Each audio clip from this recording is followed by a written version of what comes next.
Surprise! Here I am.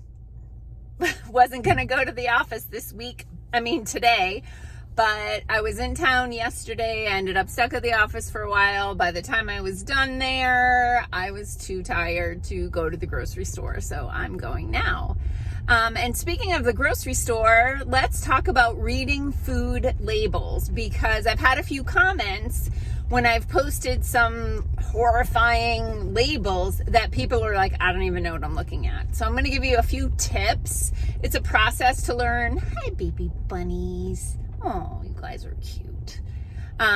It's a process to learn things to look for and things to avoid. And I will tell you that every once in a while I get whammied too.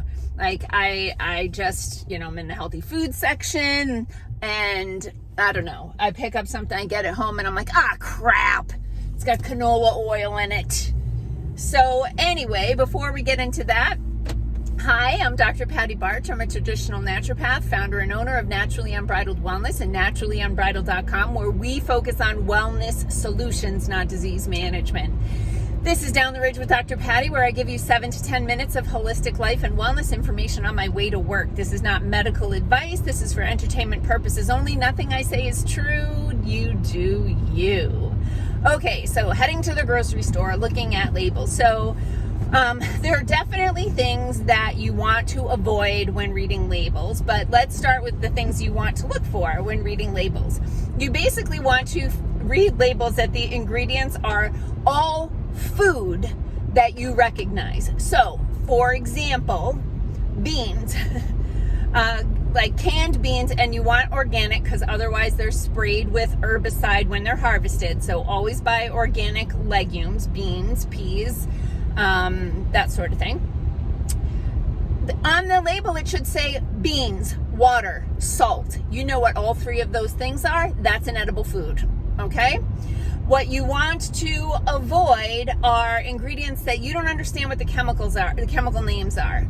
Sometimes the chemical name might be something beneficial that you just don't know that that's a scientific word for a beneficial thing. But even when those things are vitamins, that's often crap, because if the food were healthy already, there'd be no reason to spray it with vitamins. And typically the companies that are doing that are cheap and focused on profits, and they are spraying crappy, sometimes toxic forms of those vitamins onto the food to make it healthy. It isn't. Again, avoid the breakfast cereals. That's loaded with that stuff. Oh my gosh, I could do a whole episode on breakfast cereals. Anyway, the big thing, obviously you want to avoid the artificials, what I call the anti-nutrients, which are artificial colors. So red dye, yellow dye, those sorts of things. Artificial colors, no.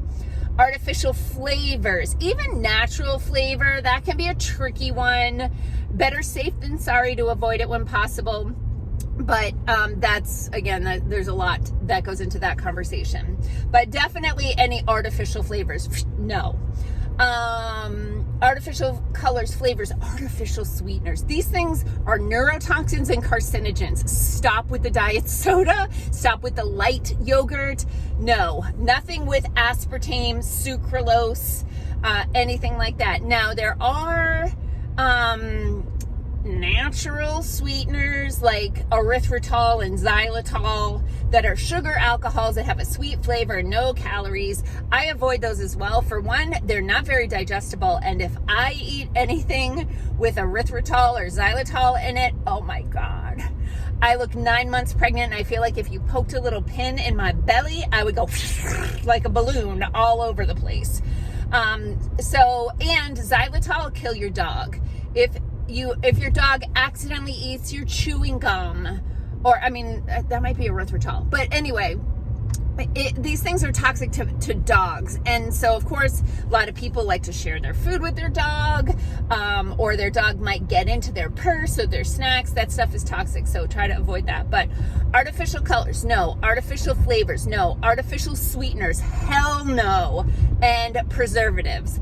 And there's a lot of preservatives like sodium benzoate that is really common.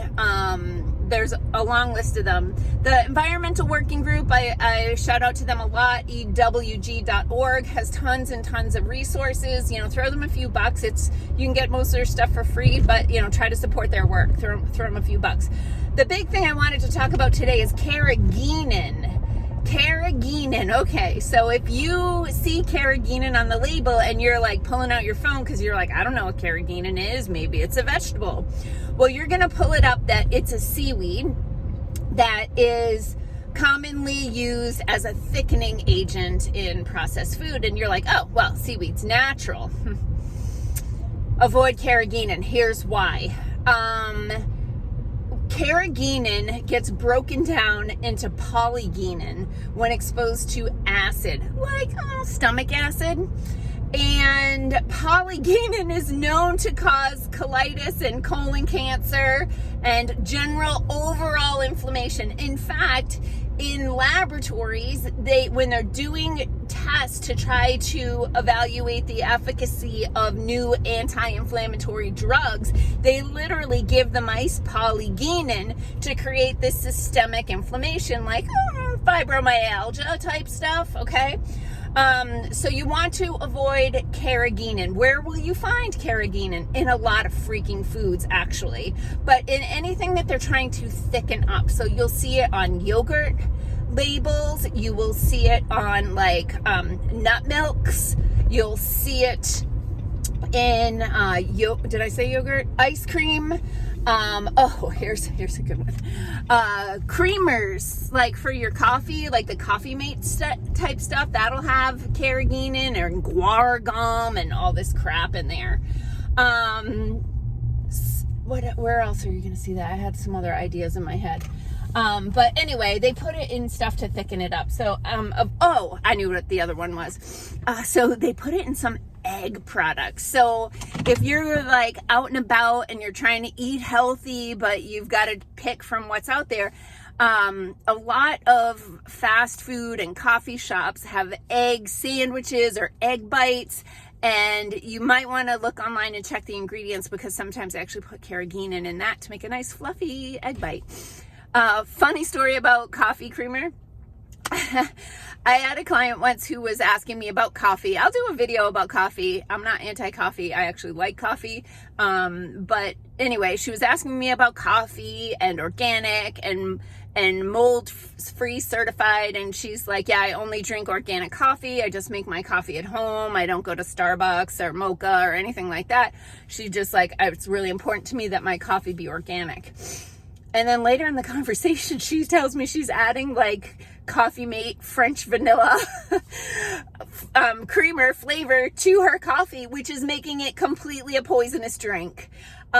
So try to stay focused. And if you don't like coffee to the point that you have to add artificial flavors, high fructose corn syrup, and carrageenan to your coffee to make it drinkable, drink something else. Drink something else. All right, I am headed to the supermarket and then I actually have to pop into work really quick. I'm trying not to get trapped there. I am requesting that people kind of give me some space this week. I am trying to take some downtime and I keep getting sucked in with a lot of questions. And, my out of office email thing says I don't even check my email when I'm out of the office. Occasionally, if I'm expecting an email, I will go in there, but it's a trap because then you start seeing other things and you want us to keep doing the work. But Facebook Messenger is actually never a good way to ask me questions. For one thing, it is not confidential. That stuff is like tracking keywords and that is not a private conversation. So it doesn't belong on Facebook Messenger. And like, that's my personal space. That's my private space. And I can't be trying to answer questions for you at 9 o'clock on a Thursday. Like, I need some downtime. So please, whenever you have questions, you can email me or go to naturallyunbridled.com and click on the contact tab, put your message in there, and I will get back to you or have one of my team get back to you as soon as possible. All right, peace out, peeps. Have a healthy day. I don't know if I'll see you tomorrow. Bye.